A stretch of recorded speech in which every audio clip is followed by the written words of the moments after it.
Hey guys, Blue Kool-Aid here. Do a video for you guys. Obviously, by my thumbnail there, you guys know we're going to at least talk about earthquakes. We're going to talk about some other stuff too, but let's just dive into this real quick. This is the USGS, and if you guys don't know already, there was a 6.4 earthquake that popped off in the Philippines earlier today. It actually was very shallow, and if you're using miles, it was about 8 miles deep, whatever that translates into for kilometers, which is typically how we refer to them as. But for those of us that use mileage, uh, we can say 8 there. So that's really shallow. So what does that mean? Well, that means that it was felt more. The closer they are to the surface, it kind of makes sense that things would shake a little bit more. It would seem a little bit more intense. Things would move actually further away. They would move back and forth faster, I would think. This the intensity would really feel a lot higher than something that was deeper. So, with that being said, these people were like running out in the streets, guys. I could I'm not laughing about it. It's just like, wow, just something that shaking the ground. I've never experienced anything like that because I live in the Midwest. So we've never really had anything that big since I've been alive. But, we've had small ones, which I kind of felt a little bit, but nothing like that. Um, Not to mention the ones we've had in California here as of late. And we've been talking about this, and we've been saying it because, you know, there's a lot of different things that go into forecasting these earthquakes, and or at least putting out some sort of a watch. And again, I've said this before. My knowledge on this is growing, but it's not as high as a lot of others. So when I see big coronal holes, if we're just seeing one, we might see, I might say, hey guys, for this day, look out for maybe an increase in some earthquakes. But what we're going to experience here, guys, is like an 8 to 10 day stretch of solid solar wind stream because of coronal holes. Um, this could be, I'm not saying we're going to see huge, like massive things that go on with our magnetosphere and our shields. What I'm saying is that this has a tendency and has the potential to really kick off some earthquakes, especially given the fact that we're overdue for the bigger ones. We're actually under average for 6+ earthquakes also. So anything over a 6 is pretty, that's going to shake you pretty good. So if we're talking stuff over 7s, depending on where it hits and stuff like that, it's an eventuality. I said this yesterday. It's going to happen, all right, eventually. Now, whatever pushes that over the edge, it's just going to be that one deciding factor. And within the next 8 days, that factor could actually be the solar wind stream, okay? We're going to see it's going to be a consistent, constant thing for the next week or so. So, anyway, we're going to dive into this real quick. If you look over here on this, you're going to see, the uptick here, it's already showing, okay? We're starting to get some uptick in the strength of these. They're coming more often, not to mention the smaller magnitude ones tend to like swarm in certain areas, especially around the bigger ones. A lot of us would think those were aftershocks, and some of them probably are. But when you get a big swarm of them, it really draws your attention. So anyway, see all the ones that are in black. I mean, those are significant earthquakes, guys. I mean, just look at all of them. It's not typically like that. And here's the one in the Philippines. We're going to take a look at this real quick. Okay, so you guys can click on that. And I've shown this before, but I hit the orange box there, and what it does is it takes you here. Okay, and you can get to all kinds of different information here. You can go to the map, regional information, the felt report. You can actually, people report in if they feel it. Actually, it says, did you feel it right here? A lot of people felt this one, guys, like I just said a minute ago. Now here's where it starts getting into like the stuff that really matters. Okay, the shake map, obviously it is what it says it is. But over here, the estimated economic losses and the estimated fatalities. I find it odd that they put the economic one above the fatality one. Because what's more important? Now, did they do that on purpose? I doubt it. But when I look at that, that's kind of how I see it. So, yeah, I mean, you're looking at this. It's in the green, which is great because, wasn't such a big, smack across the face. And again, you guys can go look at all these right here. There's a tsunami thing. If you guys want to click on that link, you can find out if there's tsunami warnings or anything, surrounding this. And there wasn't for this one. So, and again, what did I say a minute ago about what was causing these? Well, there's a lot of things that cause them, like I just said. But right now, especially what I research here, we're talking about coronal holes. Okay, we're going to go ahead and scroll down here. I'm going to show you the rest of these real quick. Okay, there wasn't too many more there, at least on this. Now you guys can change the settings on the USGS. You can see more, you can see less. You can set your magnitude, whatever you want to see. So you guys go play with that site a little bit. And I do think that they tend to downplay most of the earthquakes, especially the bigger ones. They'll bring them down a couple points in magnitude usually, almost every time. In my opinion, that shouldn't happen. And the reason why is because they've had a lot of time to make sure that their equipment should be able to get a little closer than that. And why is it always over judging them and not under judging them? Why aren't they ever raising them? They do every so great often they raise them a little bit from what they initially thought they were. Okay, but most of the time they're dropping them. They've had years if that's the case, they should be adjusting their stuff. Their machinery, their tools that they use, all that stuff should be better, is what I'm trying to say, if that's actually the case. Or are they just lowering it just to make things not look as bad as what they are? I kind of lean that way, and I think most of us do. Okay, guys, this is the current SDO capture, the 193 angstrom. This is the one that most people use when they're talking about coronal holes, because it doesn't show an extreme amount of the atmosphere loss, the thinning, like the 211 does, and I'll show you a capture of that here in a minute.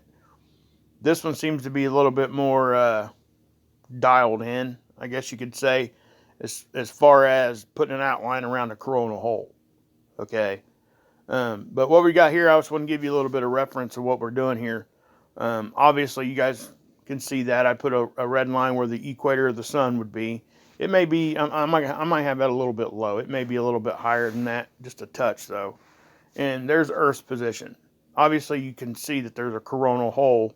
It's the south coronal hole, because if you go down, it's connected directly to that permanent southern coronal hole. Now, I think we've already magnetically connected to this. When that happens, we'll usually get a pretty good jolt. It's not huge, but I mean, we usually see it on our magnetosphere tools. Okay, and we've actually seen earthquakes happen at almost that exact moment that happens. Okay, not always. I don't even know. I would say often. I would just say a reasonable amount of times when we connect to the sun magnetically through a coronal hole, that sometimes we get earthquakes because of it. Okay, that's what I'm saying. So anyway, as you can see, this is just to give you guys a reference point. So there's the coronal holes we're talking about right now. All right, now the sun obviously is rotating from left to right. So what's happening here, guys, is as these coronal holes rotate through, and there's more behind there already. If we go look at stereo A, which is the side view, it would be off to the left over here. Okay, stereo A would be over here somewhere. Not right next to the sun, like way out. But it'd be on that side. So the sun's rotating this way. So whatever stereo A can see, it kind of gives us a fair warning type of thing of what's coming. Now, also, coronal holes can open up at any given time. Okay, we have to keep that in mind. We see it all the time. We've talked about that before. A lot of times that stuff becomes earth facing. When it gets earth facing, sometimes they just open up like really quick, which is exactly what this thing did. Okay, if you go back a couple days, that thing wasn't even half that size. It hadn't even stretched all the way down to connect to the southern coronal hole. So what I'm saying is that I do think that there's a correlation between the Earth and coronal holes. I do think, even sunspots are affected when they become Earth facing. Now, I would tend to say that every time they come in line with particular planets that are either Earth inward, such as Mercury and Venus, I would think that the coronal holes would respond a little bit to them too. And I think we see that. So, but anyway, there you go with that. And that's definitely what, here's the 211. Obviously, you can see there's a lot more black on this. Okay. So this does show the thinning of the atmosphere a little bit better. Again, Scott's got that really cool technique where he shows basically the charged particles, where these holes are. So it also gives you a better idea of, you don't have to have, there's what we call like an ambient stream. Okay, what that is that's the constant solar stream, and it has a range. That's what we would call normal. Okay, so when we get these coronal holes, it increases that stream. That's what we're talking about. Okay, so when we can go in depth about how far this goes out, the sun can connect stuff, way out past Pluto. So when we're talking about these connections, that's what we're talking about. When we get these charged particles moving at us, that's when our magnetosphere gets hit. Okay, which is why we talk about the earthquakes with this. Okay, because it has some of that energy gets through. Especially with like even cosmic rays are even worse, because that stuff gets in further and it scatters. Our crust and our mantle and stuff absorb that stuff, and that's it's extra energy that we don't need for that part. Okay, so we need some of it to keep our magnetic field strong, which is why we're weak right now, because the sun's in a minimum. So, like I've said it 100 times, the sun helps protect us from the sun. Okay, so if the sun's keeping us strong when we have a CME that's Earth facing from the sun, it doesn't hit us as hard because we're able to fend it off a little bit better. Now, during a solar minimum, if the sun blows a big CME at us, which happens, doesn't necessarily have to be blown at us or doesn't have to be huge, but during a minimum, when our shields are weaker, it's going to affect us more. It's not going to take as much to give us a big event, is what I'm trying to say. So, anyway, I just talked about radiation there too a little bit, so I'm going to pause here for a second. Okay, guys, these are the radiation belts. I put this in my model at the end of my videos. Okay, there's actually more of them you can see on the ISWA site. You can go different levels. Okay, these are the radiation belts that they have to go through to get to like the moon, and that's why I think they use gold plating on the on the spacecrafts and stuff. That's what they tell us, and that's why that all is. It's supposed to be reflecting that radiation, because it's very intense once we get outside our atmosphere. Okay, or inside our atmosphere is actually where a lot of this stuff is going on. It's just not on the surface. Anyway, without going too deep with that, what you're going to see here, guys, is you're going to see some radiation come in. Okay, and you're going to see a lot of pink go around that. When that's pink, that's as high as it gets on the chart. Okay, so you're going to see a lot of. I just want to show it to you here real quick. I'm just going to play it, let you guys see it here. Again, this is something that can be expected when we're getting solar winds and cosmic rays and stuff. This is expected when we get that. Now you guys see that come in like that, and what's a little concerning is as long as that pink stayed around there. Okay, that was a good time for that radiation to stick around. Okay. So yeah, we'll drag that forward a little bit. There it goes again. Okay. Actually, it never went away yet. Just letting you guys know, we're still getting hit with that. And that's one of the concerns we have when we have solar storms. I don't think our KP is getting messed with as much on this one right at the moment. We'll go look at that here in a few minutes. I'll put it in my model update. But yeah, I just wanted to explain to you that a little bit too, because that's something that happens also with solar wind coming in. Cosmic rays bring it too. Obviously, our object that we talk about, the stellar core object, it's interacting with the sun, shooting all this stuff this way also. So I mean, there's a whole lot of stuff going on, and I just wanted to bring that to you guys' attention there. Okay, guys, this is the capture from seeds.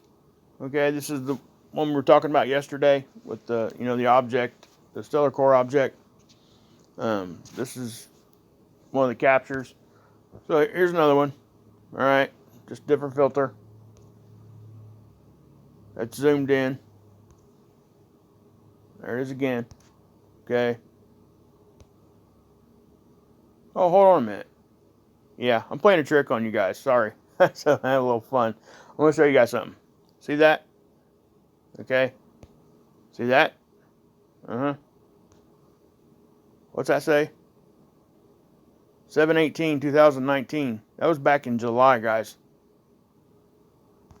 So that's in July. That's the other day. They're really close. I tried to get the two black occulters kind of the same size, just so we had a pretty good reference point. I overlaid it. I just couldn't get it to. I couldn't show it to you guys real well because it wasn't coming out real well as I was kind of fading it off. You really couldn't see it. But when you overlay these two images, they line up exactly. Just letting you guys know that. This one was taken in July. This one's taken in October. So, same exact spot. That's all I'm trying to say. Okay. I'm not going to go too much more into that, but I did want to show you guys that because this is the stuff that we keep these captures for this reason. They just keep showing up in the same cycle, guys. Really does. So there you have it. But anyway, guys, I am going to end the video here. But the main thing, guys, earthquakes. Okay. Seriously. I mean, this is something we have to pay attention to. The corona holes are going to give us a lot of continuous solar winds here for the next few days to a week. Okay. I'm probably not the only one saying it. I'm sure there's a lot of people out there saying it, but I really want to hammer this home because people need to be paying attention, and it also helps them understand that space weather does affect earthquakes. But anyway, guys, we are going to end it here. God bless. Sheila saves, and you can drink this Kool-Aid.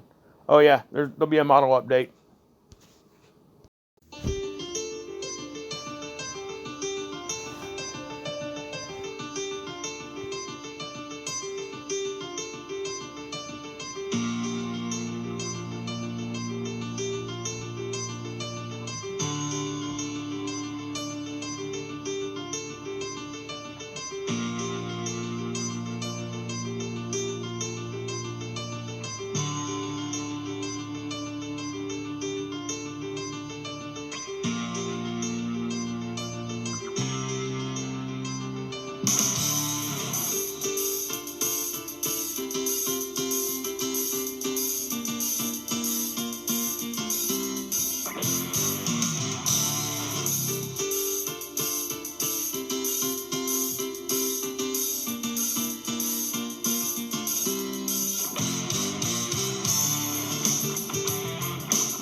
Then lost myself in a familiar song. Like love.